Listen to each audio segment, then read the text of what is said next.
We're going. We're doing the thing. I'm gonna go ahead and just share this All right. via Twitter. Yeah. Maybe a tweet. Me too.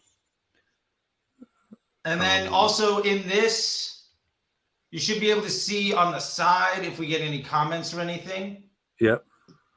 on the video chat. And then in the upper left hand corner, there's like a little eyeball next to where it says live and the time. And on that eyeball, you can see what platforms people are watching or listening. Uh, Interesting. so it's Facebook and YouTube right now, although it will also be live video. Yeah. So, you know, fun stuff. Yeah. So, I think my spoiler alert for how this talk is going to go is because I'm going to say, see who's right about Facebook ad targeting. The answer is we both are, but for different reasons. Uh, Okay, I like it. so we both are. So let's start about talking about. I think you're muted. There we go. There we are. I have my finger over All the right, mic. I'm Yeah. gonna mute my. I'm gonna just turn down the audio on my phone real quick, just so I'm not feeding back in both places.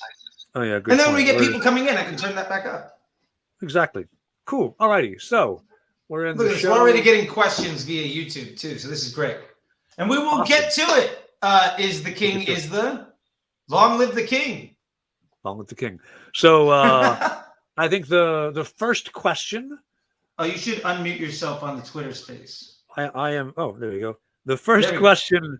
Hey there. The first question we should I think address is at the highest level. One of the reasons why you and I are coming at this from some very different viewpoints is that you're using Facebook as a tool to drive revenue and conversion on the platform, right? Like that's your primary use for Facebook ads. Am I correct about that?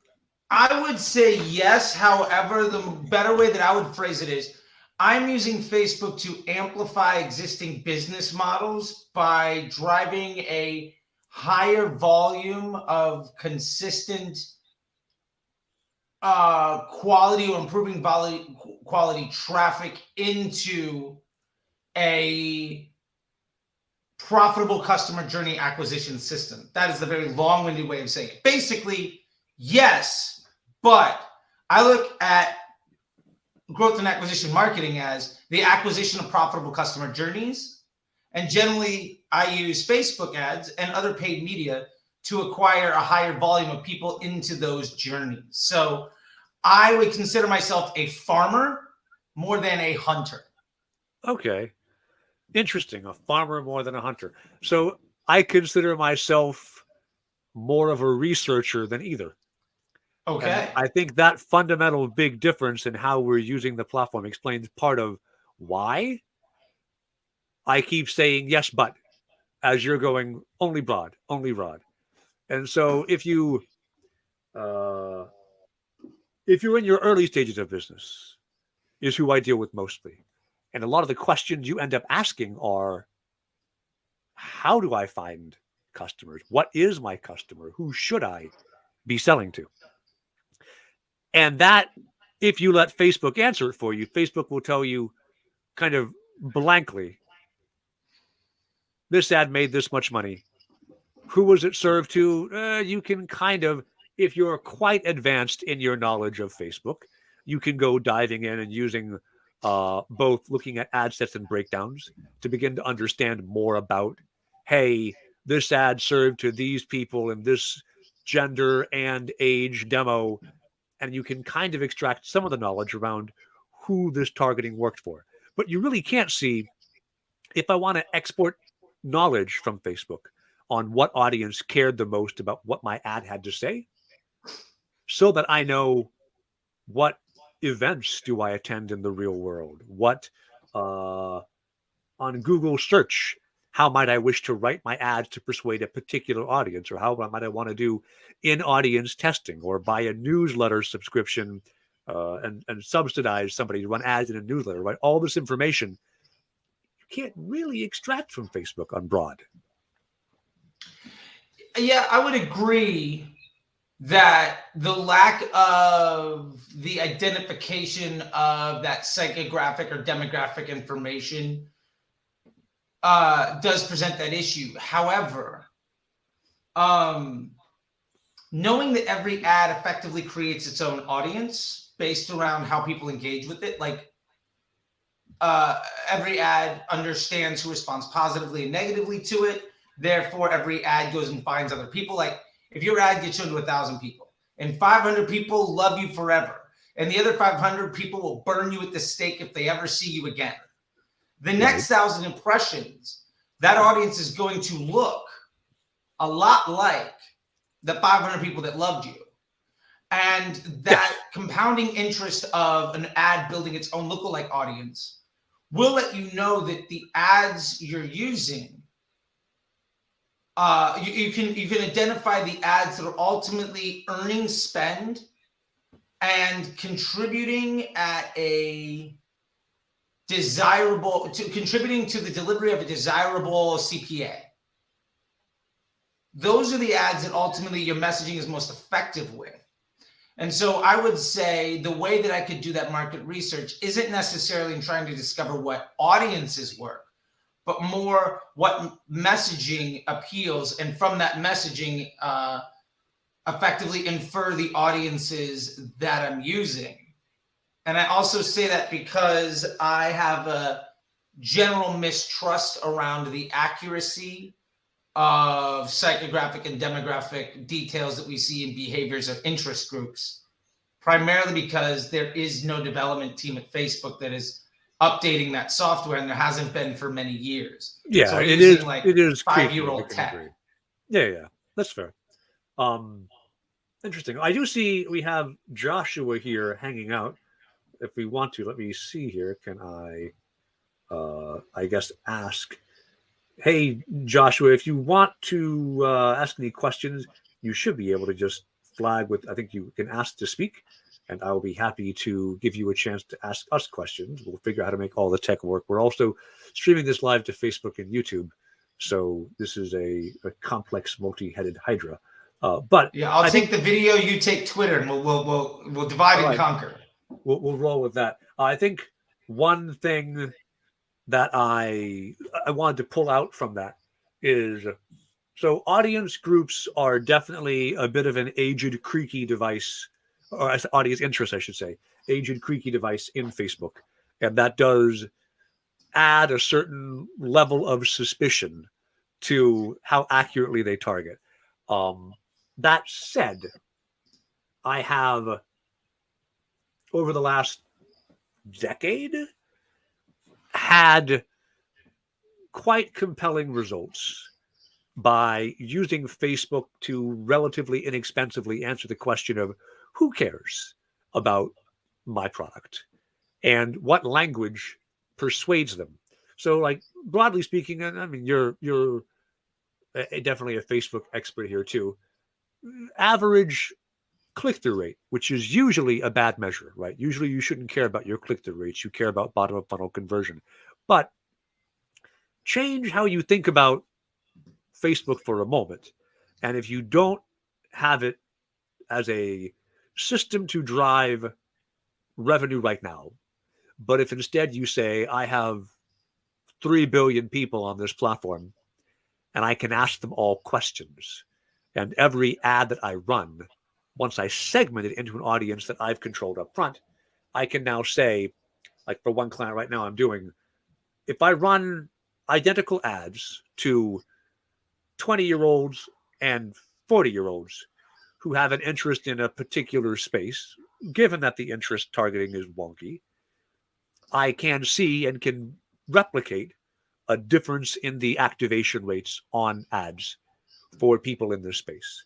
And if I can see, hey, if I'm selling sports cars, it might do better to the 40-year-old crowd because they have money. It might do better to the 20-year-old crowd because they care more about image. And I wonder which one is true, and we can test and see. That right there, getting that information out and being able to say, hey, if I want to market to people who've liked the Lamborghini page or the Audi page or the McLaren page, and drive them into a sales funnel for a car dealership, for example, although I've never done this exact one. This gives me the chance to measure both interest rate at the top of the ad, and then once you come to my landing page, how likely are you to fill it out and go further? That right there, once I've learned that, I can export that knowledge over into any other channel I wish to export, right? Because Facebook has now told me these people this message. And what I've learned from these people this message applies to when I go to a live event and I want to think of who I want to meet at the event, or when I'm wondering about SEO, right? Who do I want to come to my website? All these questions are informed by Facebook as a very easy to pivot, very inexpensive channel for display advertising at big scale. So that's when you actually care about audience targeting. That's when you actually care about using upfront knowledge to inform what you're doing. Because you and I, it's like we both have an axe, right? And you can say this axe cuts down trees. Yes, it can. It can also be used to drive nails. And Sure. when you use it for driving nails, you don't care how sharp the edge is, right? So the difference in how you use the tool can completely change what you want to see out of the beginnings that have been used. So I see Matt and Josh, you are both here now as listeners. If you want to ask any questions, feel free to flag to speak, and I will figure out how to grant you access there. Well, I know we have a question here from YouTube, so maybe we can take that real quick, and then we'll let these guys come in. All right, is the king hey, here you go. He's like, hey, where are you at? And then he shows up with this lovely emoji face because we got him up here. All right, so he says, what do I do if my product is seasonal and I have $60,000 days in 3K months and 8K days in the other months? I mean, my opinion here, just to get a little bit, as an aside here for some executional piece, and then we get back to the targeting questions. But maybe we can frame this in sort of a way here, because I think this is a great way of looking at the audience insight, which is, I think, kind of where you were going with market research is, what is it about my market in these 3 months where I'm getting 60K? And what is it in my market in the other 8K? And then with that, how do I invest far more heavily in the 60? And then I would first off try to leverage my media budget to do a lot more in the 60K. And then do a lot of what you're talking about here, Trevor, with the audience insights and market research in those 8K a day months. And understand who are the people that are still holding on. And then understand how can I more aggressively invest into those individuals. Because one thing is to say, hey, spend more on 60K days and spend less on 8K days. Got it. But I always say, when it's uphill both ways in the snow barefoot with a giant backpack on, you got to get to school. That's the best time to test, because what works there is going to be at a tremendous advantage when it's downhill on a bicycle on a hot summer day. And like, if you can take advantage of that, then that is where I would lean. I don't know how you feel about that, but what do you think, Trevor? Yeah, I do agree. When you have the opportunity on the low demand months on your seasonality, like let's pretend you're talking about Christmas trees, right? Because that's, I mean, I doubt you do 8K a month in Christmas trees, but whatever, right? Like when it's not December, the sales are very, very bad.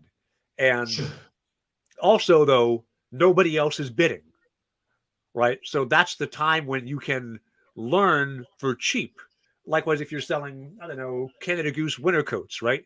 Again, sales are going to pick up in November, and they're not going to be great in June, except for folks who are making a trip to Patagonia because it's winter down there. So finding the in the cheaper traffic and the lower traffic months, learning as much as you can. And it's important, you're also teaching Facebook's algo. Yep. Right? Doing upfront targeting lets you also tell Facebook, I want more people who look like this. And then when you do either retargeting, which sometimes is appropriate, or you just take what Facebook has learned and build a new ad set with an actual conversion event as the optimization. Either way you wish to run it after you've learned who your audience is, when you're ready to ramp up your spend, when things get more competitive, when the market gets hot, you'll have prepped yourself during those bad months. Did that make sense? I think it totally makes sense. Yeah. And I think the trick here is not how do we make the 8K months as good as the 60K? You can't. Yeah. The trick is how do we use the headwinds to identify the tip of the spear, the sharpest axe, to use your analogy from before, so that we can be more effective on those upsides. Excellent. Yeah. All right. Yeah. So Hase, Matt, I see we have some other folks. Mike, hello. Welcome to some of these listeners here. Anybody who would like to ask a question, ping me with a request to speak, and I will give you all access to ask a question. You can also view us. We're on YouTube. We're on Facebook. You can drop questions there as well.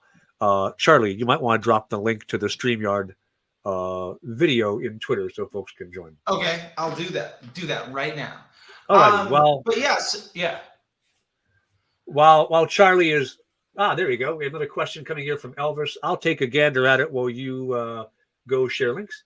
So how impactful is the Facebook page score in your performance? We have some competitors sabotaging us and lowering our score on purpose. So there's two sides to that question. And one is how much does it directly affect performance? And the other is how likely are you to get whacked by Facebook's algo for fraudulent ads, which I have found recently they've gotten really aggressive on low page scores, just banning ad accounts entirely. And for dumb reasons. Like I had a client that was in the moving space, right? Like pack up boxes and put them somewhere. And so the ads were pictures of boxes and things like, let's move you and store your stuff. And they got banned for inappropriate content. And I literally cannot fathom the reason, except their ad account was 1 day old.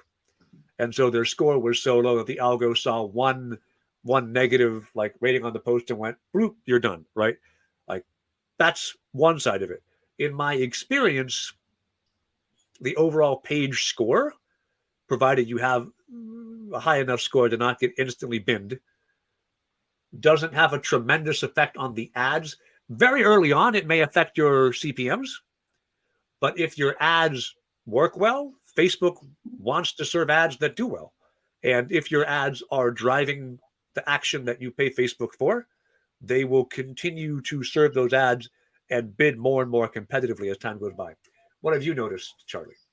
Yeah, I think so. The page score is part of the advertiser score that Facebook brings in. Ultimately, the bid in the auction is budget. So how much money is that ad actually going to spend today? Budget is not what you put at the campaign level. It's what is the amount of work any ad has to do.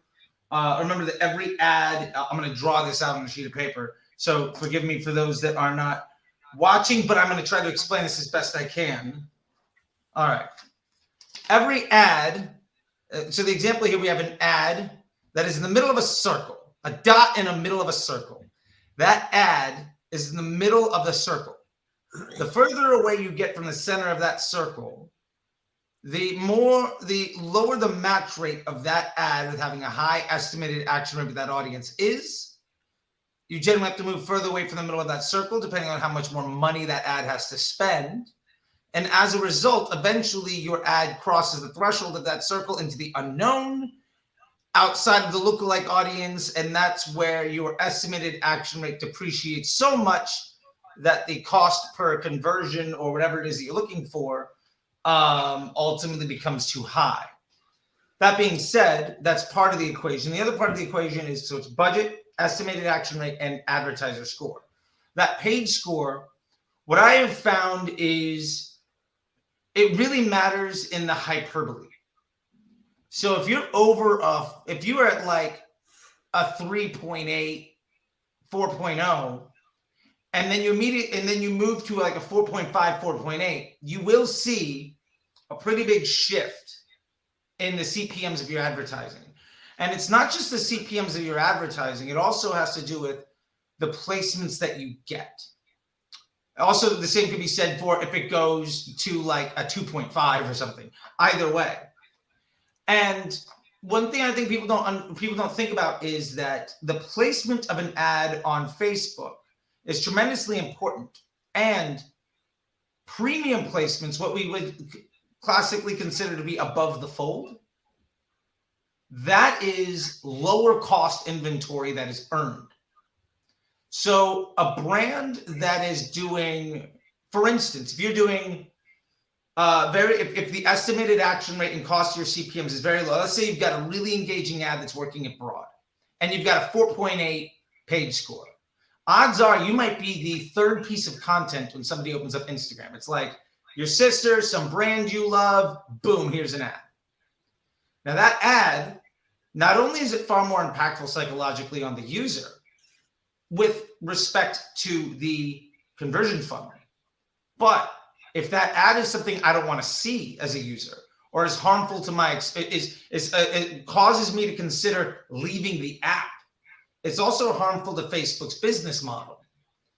So when you are using targeting, or you have ads that are not any targeting, but when you are using targeting that's not a good match, or you are using ads that Facebook deems as being a liability to their business model, you're not going to be the third ad. You're going to be the ad that's 15 minutes into a doom scroll when somebody's like in traffic, or, you know, in the elevator, or on the toilet, or in bed, or something like that. Like, that is not only a very low quality impression so far as pushing forward some sort of consumer journey, but it's also way more expensive. That ad that's like the third thing in the feed might be $15 CPM, might be $10 CPM.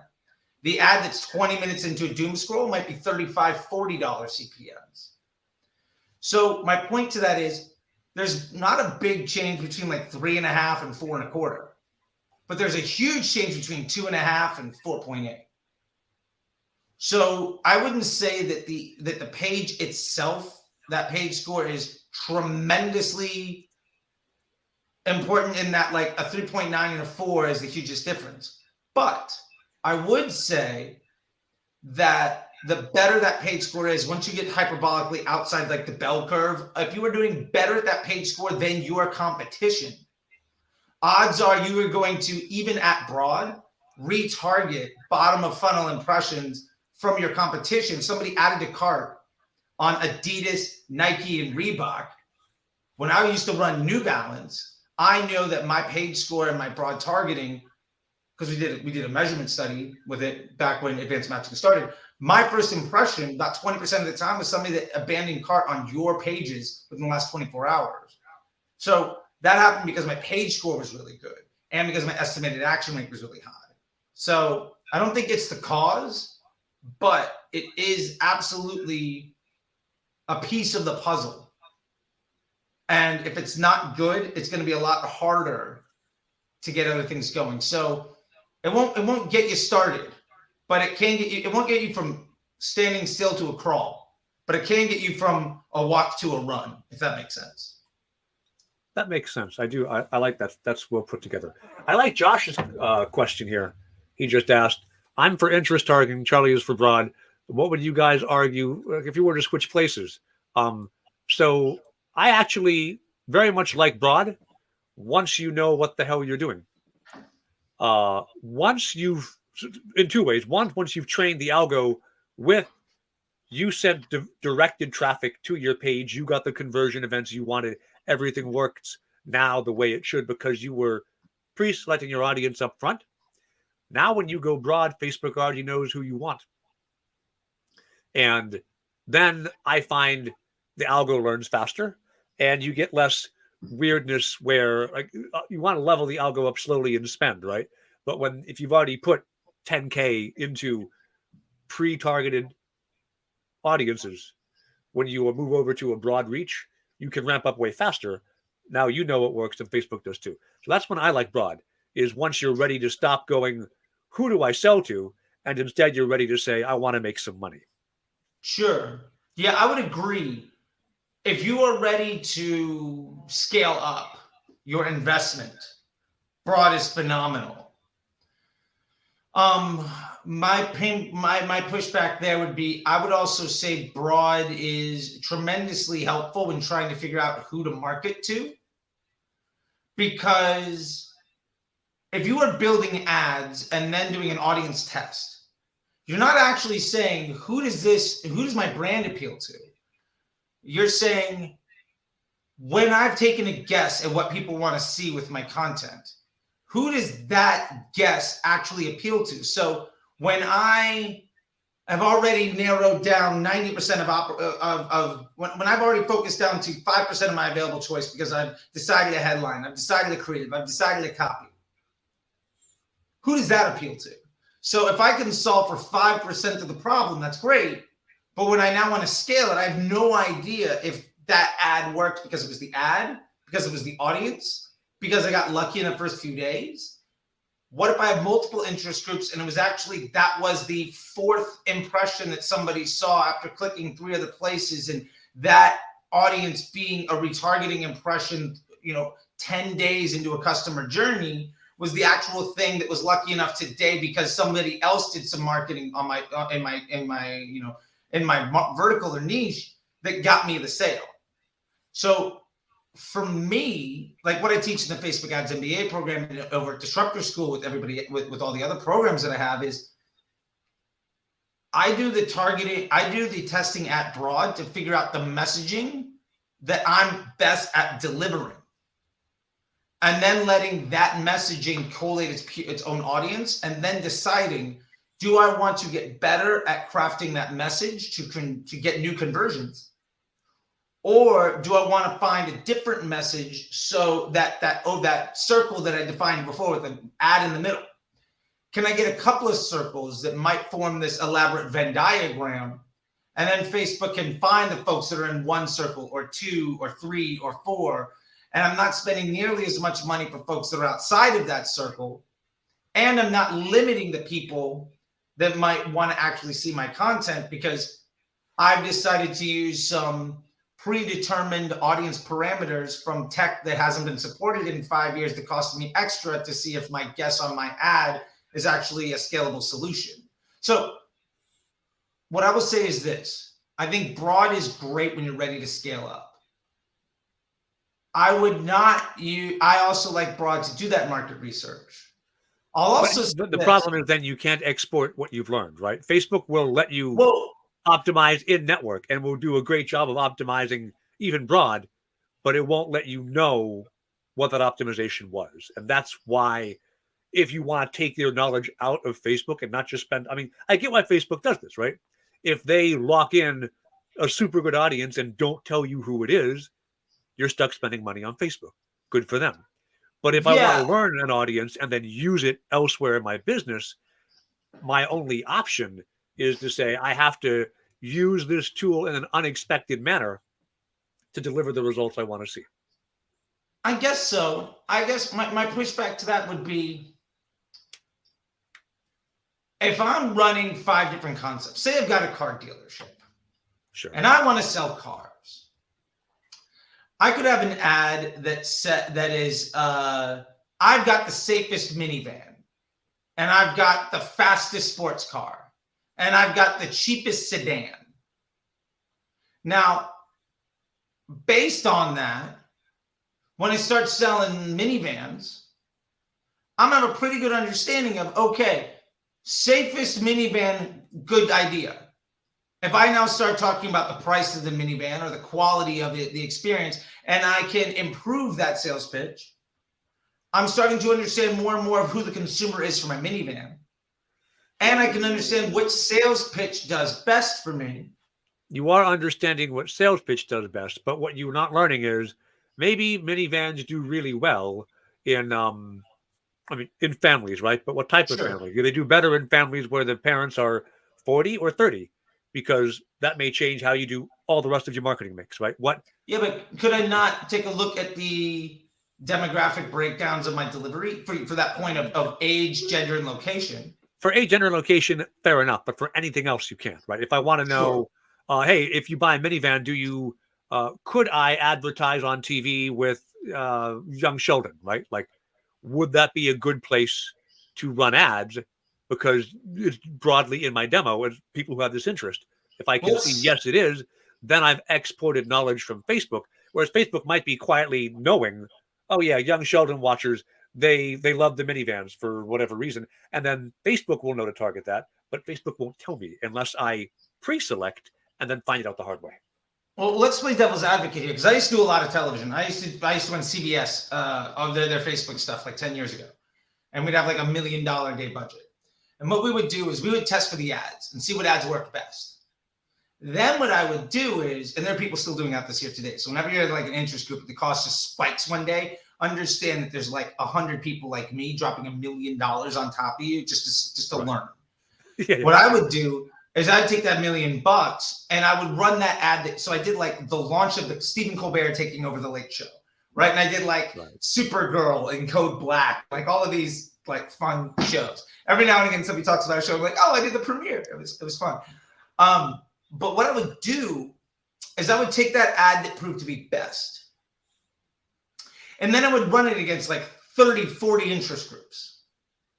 And from that, what I was able to do, I might spend $1 million a day for a week, spend like $5 million to promote the Late Show with Stephen Colbert as a brand new show on TV. Based on that insight, which I could do before the launch of the show, like a week or a month before, is we could then take that data. I was working at Omnicom at the time. I was supervisor of the West Coast operations for Facebook ads for Resolution Media. I could go to Chiat Day, which is basically just another office in the building. Actually, really fun building. So another like hangar inside of this like lovely art project that everybody got to work in. And I could go and say, hey, look, you are selling all of the commercials nationwide for this show.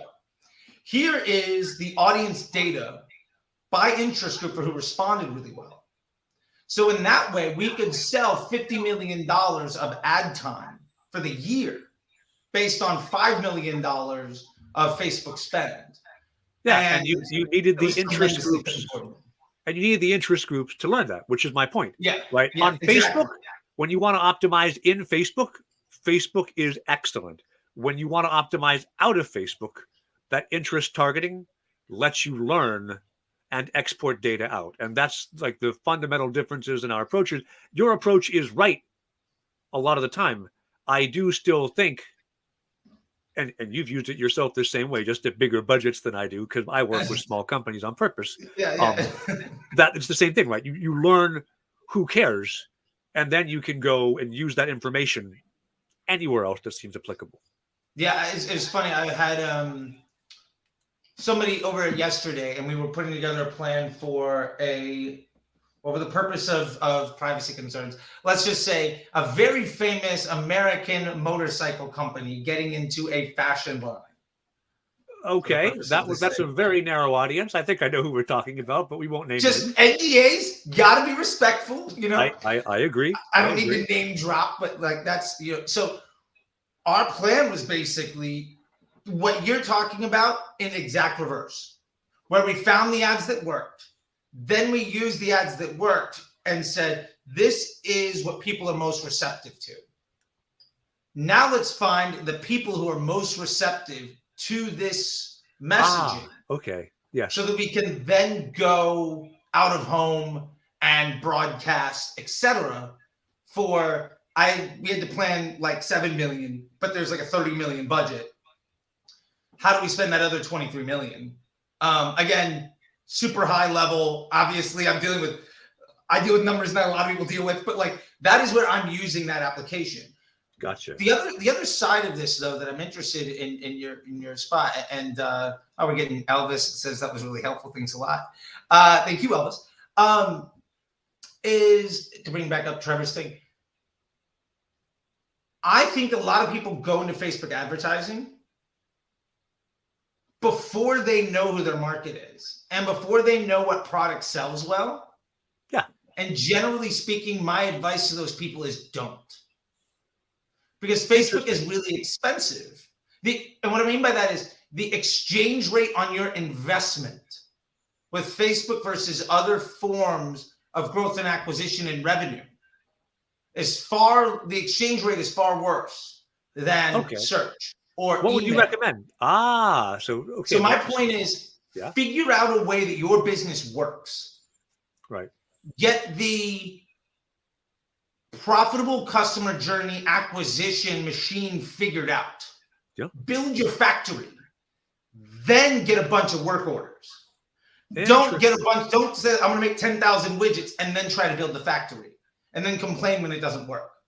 Okay. Does that make sense? So Yes, like but a lot of times, my best advice why Facebook isn't working for people is because Facebook amplifies your business, and if you don't have a good business yet, you're just spending a lot of money to tell people that you're not ready for their business.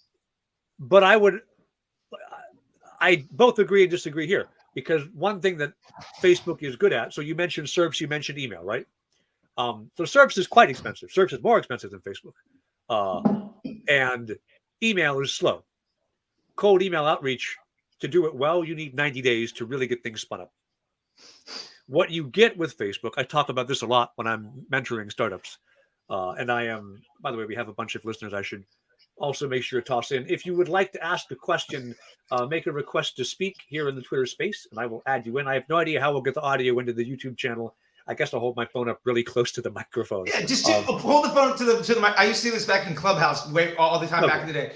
And you take the phone and you basically just do like one of these numbers here. I got phone. you. Put it on speaker. Hold it there. All right. So yeah, if anybody has a question, flag to speak. We'll be happy to invite you in. But so, what you get out of Facebook and what I teach startups, I'm the top rated mentor out of like 25,000 at Founder Institute, is you've got the wolf at the door, which is spending money, right? It is buying services, running marketing budget, whatever. You have the rat in the basement. It's time.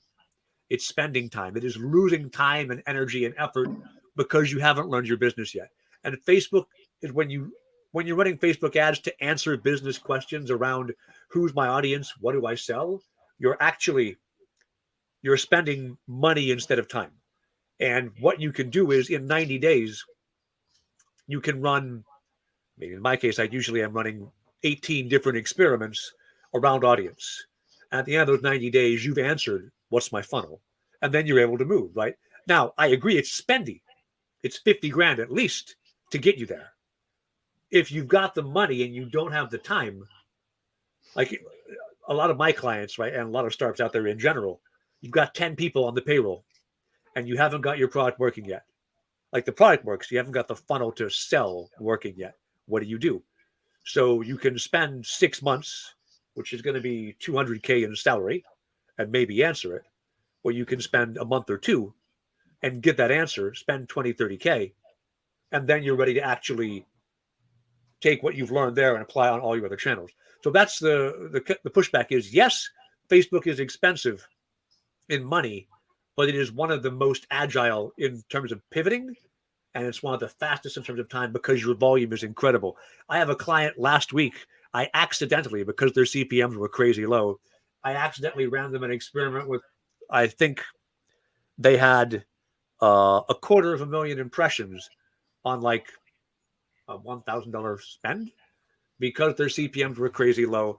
And that volume that Facebook can deliver, even when you didn't want that much volume, right, means the statistical relevance of the data you're gathering is almost unbeatable. I can do 10 customer calls maybe in a week, right? If I'm working real hard to hustle potential customer calls, I can get 10,000 or 100,000 points of data on which offer is most compelling in that same time frame. And which do you think is statistically less likely to lead me astray?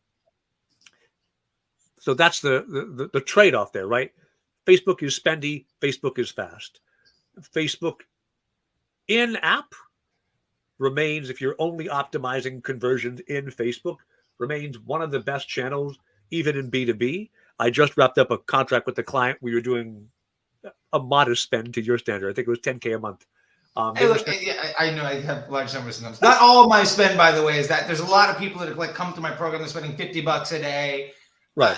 I just happen to be, my specialty is taking folks from scale up to exit. Right. Not getting people from, I can't get you from standstill to crawl. That's what I do. From like a walk to a full-on sprint. Got you. I'm standstill to crawl guy. That's the part of business which I love. And that's why I think this is so valuable for people to understand the differences in how we look at things. Yeah. So that for them, they were doing 10K a month. They were doing, I think, 25 a month on LinkedIn. And they were spending like $750 a lead on LinkedIn. Right. And they were happy because their ACV was 5 figures, whatever. Facebook which you don't usually see. This was an HR tech company. You don't usually think, hey, I want to go do B2B sales on Facebook. A lot of people don't think that, although I'm sure you know better.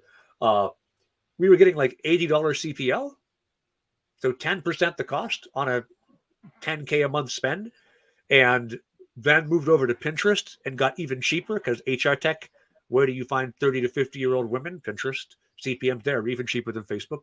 But we validated market, we validated the creative on Facebook, and then Pinterest, which is a less sophisticated advertising tool, we knew what was going to work. Off we went to the races, right? Like that can work very, very well as well to get you from, I'd say, a crawl to a walk. They were not quite standstill to crawl. Gotcha. I love that. I love that. And I think that's a really big piece here in that we're talking about the application because, yeah, I think it's what I'm getting out of this process is, and I don't disagree with it. I think I would execute it differently, but I think we're on the same spot is using Facebook as, and I always say it's a market research and intent creation device at scale. It's probably the world's greatest market research and intent creation device ever. Yes. Awesome. We're building a foundation here. I love it. This is great. And then with that, you're using that to validate ideas from which to get to that crawl state, right? Like to get it to, if we say 80% of startups fail, you might be able to have a better than 80%, a better than 20% hit rate on success because of the market research you're doing. So you're investing in market research to get to, instead of a 20% success rate, 80 failing, 20 being successful, instead of getting a 20% success rate, getting to a 30 or 40 or 50% success rate or more. But like I'm at about 50% these days. Yeah. That's fantastic. So you have a 2.5x better success rate by doing this. Yes. And then you're going from that to the broad because you understand what's happening. So you're using interest groups, which is a very interesting use case. And I think it makes sense. I don't know that I would execute it the same way, but I like the overall thinking of let's do market research to understand how to get a higher success rate in a startup to get to the point of scale, and then adopt broad and go straight into it to scale what we know works. Yes, precisely. Got it. Yeah, for me, I think when I say I would do things slightly differently, because I totally buy into what you're doing and I like it, I would rather do wide scale concept-based testing around creative,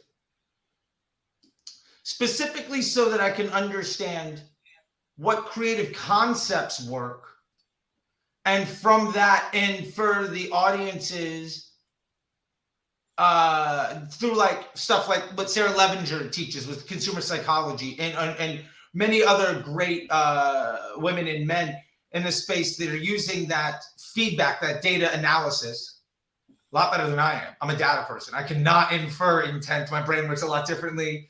I'm so happy that I know good people like that. Sarah also has a course in Disruptor School, not to be completely shy or whatever, but there we go. Not to be, trying to be a mensch. Anyway, using that analysis of the creative that works to then identify these psychographic and behavioral and demographic pieces of information with which to then go after, I guess, to then go after additional marketing. I guess my point is,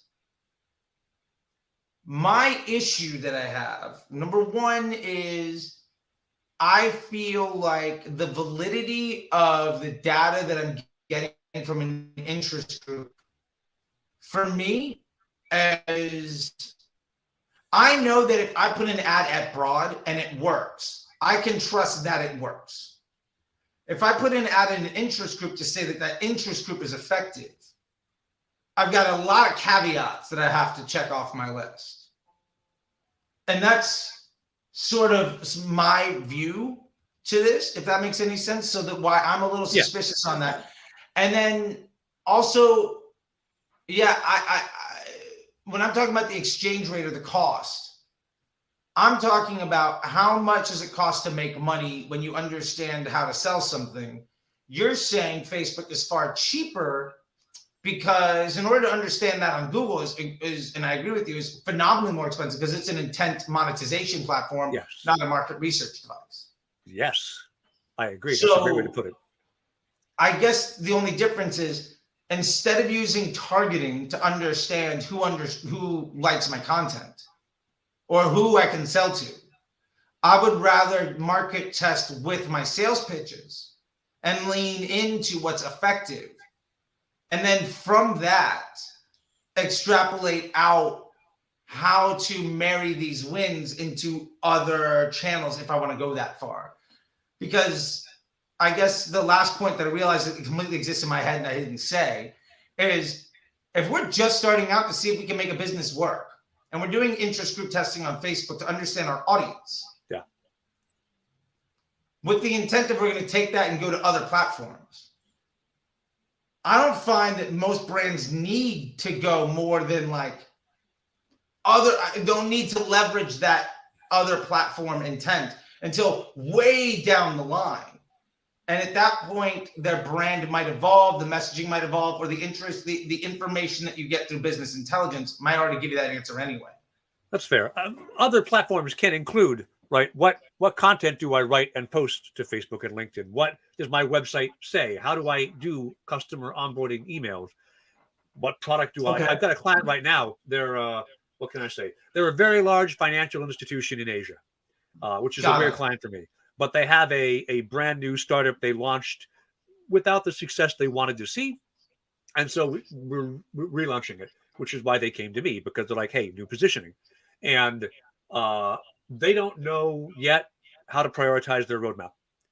And part of what this is telling them, the experiments we've run for them, is here is who wants what you're selling, and here is the features they care about most. We did, by now it's like 36 different ways of targeting creative message audience. Because fundamentally, you've got to solve three things for go-to-market, right? Who's your audience? What is their problem? What do you offer to fix? And by doing that with a quite complex matrix of different solutions and different audiences, we're able to find two or three that statistically outperform against all the rest. And with that, then you're able to say, oh, I need to make this feature part of my launch packaging because now I know before I even built the product or rebuilt, in their case, the product, I know this is what people want to see. And so that is, I need to get the information out on the feature that worked best, on the audience that worked best, because how do I talk about onboarding with the client if my options, for a very large bank, am I talking to 20-year-olds who are trying to get their very first savings account out of college? Am I talking to 50-year-olds who are thinking about retirement? Super different onboarding for maybe the exact same technology. Yeah, I think that makes sense. I'm on board with you. I think that works. I think it's just a matter of what I think is great here is the understanding of ultimately. Oh wow, we got some. Oh, my private photo here. How about and there's not even a link. Spammers, if you're gonna spam a chat on YouTube, do it better. Do it better. Don't spam marketers' things and not include a link. There's not a link, much less any GTM information. You got to get your 69xxx.site. Get it together. Get it together. So I forgot what I was going to say. Twitter followers, this is Charlie's YouTube stream just got hit by a spammer, and we're going to apparently wrap up the end of our call just making fun of them. But yeah, I think, is there anybody else where we can address maybe some questions or get some feedback here? I think that'd be really great. If anybody in the Twitter wants to raise their hand, or anybody else of the folks watching want to do that, because I mean, there was something that we did have some folks that raise their hands. There's some questions here, but I guess my question to you would be, while we're waiting on that, is one, it feels to me like you have a lot of trust in the validity of the data of the interest group itself. Sure. Because I don't feel, and let me preface why I don't, and then you can maybe tell me why you do. Yeah. Instead of me hanging that out there and you say something and then me come back with like, I don't want it to be like a gotcha journalism or something like that. So number one,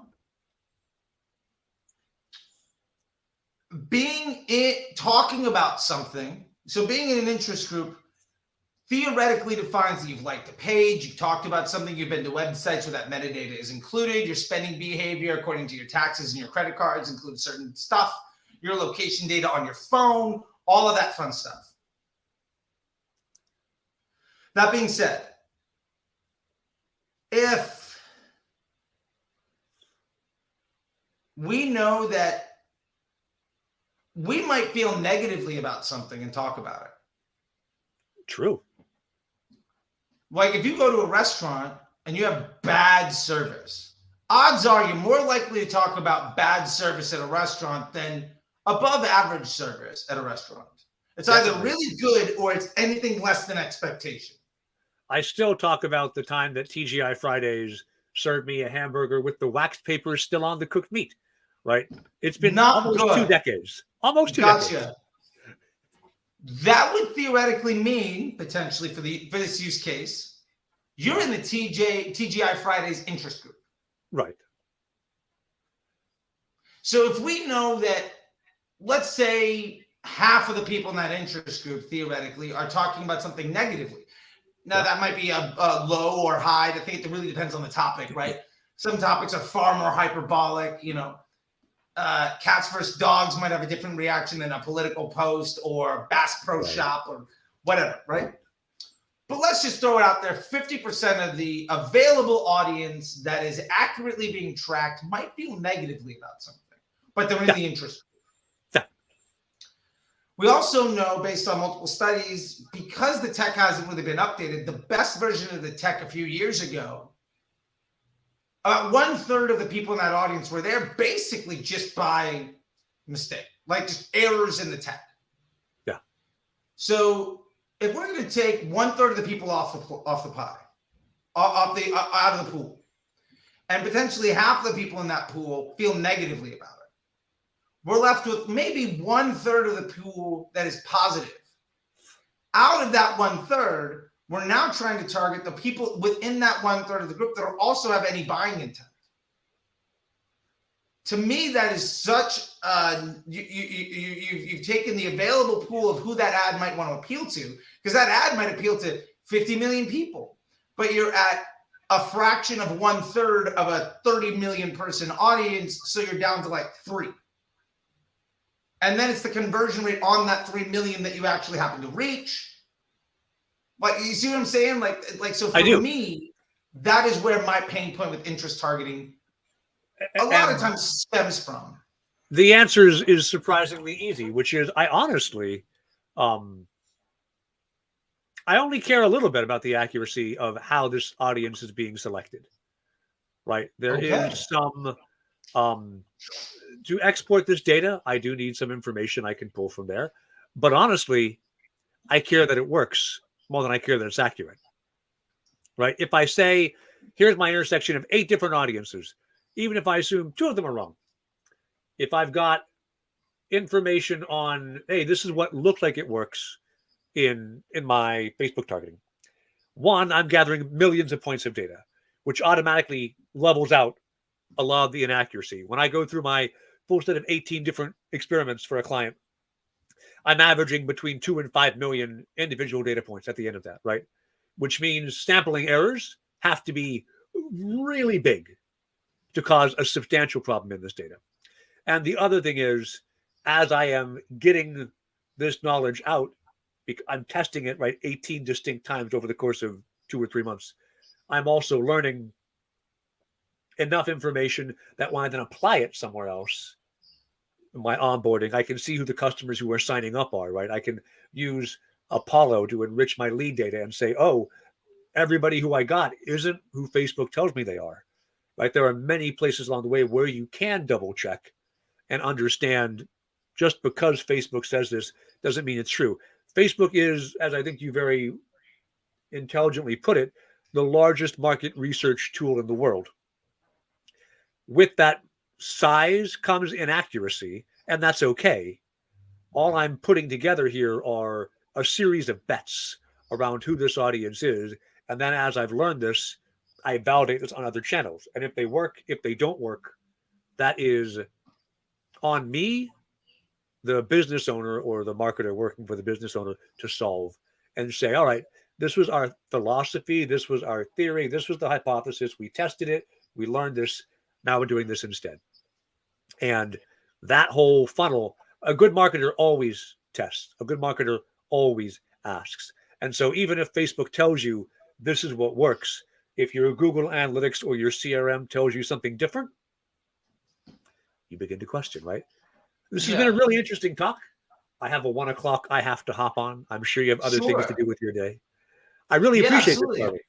I had a great time. From one bearded man to somebody with probably the best mustache I'm going to see all week, potentially all month. I don't know. I went to Geek Out, and Cody there has another, like one of these guys. So all right. And top 2 mustache of the month, because I'm not going to play favorite. I'll take it. Thank you, Trevor. This was great. I really appreciate it. And maybe we can do this again sometime. Yeah, I'd love to. All righty. Thanks to all the listeners. Any questions you have, hit us up on Twitter with any follow-up if you'd like. And otherwise, have a great day. Take care, Charlie. Yeah, see you. Bye.